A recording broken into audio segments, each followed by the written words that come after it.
අපිව බාගෙට දන්න මිනිස්සු තමයි හැමතිස්සෙම අපිත් එක්ක ඇරියස් හදාගන්නේ. අපිව හොඳට දන්න මිනිස්සු ඉන්නව නේද? හොඳට අපිව රීඩ් කරලා අපේ ඇතුළාන්තේ දන්න, අපි කැමති දේ මොකක්ද අකමැති දේ මොකක්ද කියලා අපේ ඇතුළාන්තේ දන්න කිසිම මිනිහෙක් අපිත් එක්ක එහෙම ලොකුට ඇරියස් හදාගන්නේ නැහැ. ඒගොල්ලෝ අපිව දන්නවා, අපිට ආදරේ.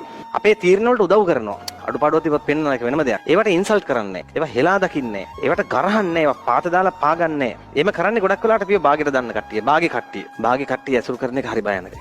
ඒ දන්නවද? අපි හොඳටම සැලසුම් කරලා පුදුමාකාර ආදරයකින් සංවිධානය වෙන ජීවිතයේ සමහර සංසිද්ධි තියෙනවා. ඒ හැම දෙයකදීම අර මිනිස්සු බාල්දියක් දානවාමයි. අනිවාර්යෙන් මොනවා හරි කොකක් අදිනවා. එක්ක බෑ කියලා හරි කියනවා. ඔයාට පුළුවන් මේක කරන්න.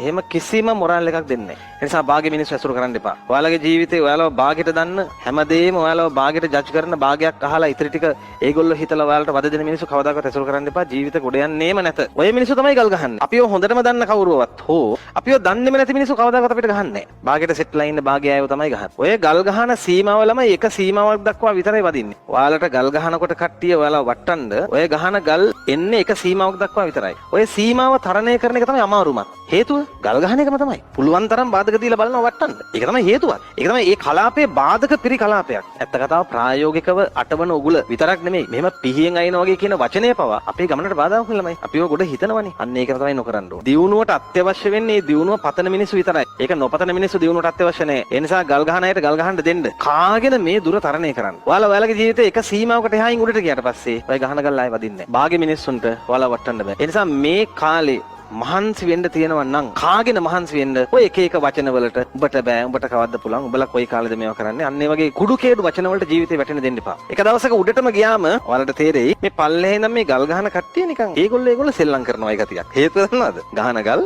ආයෙම වැටෙන්නේ යාළ ගොල්ලටම තමයි. ඔයාලා ඊට උඩට ඇවිත් බය වෙන්න දෙයක් නැහැ. ඒ නිසා කාගෙන උඩටම යන්න මැද රැඳෙන්න එපා.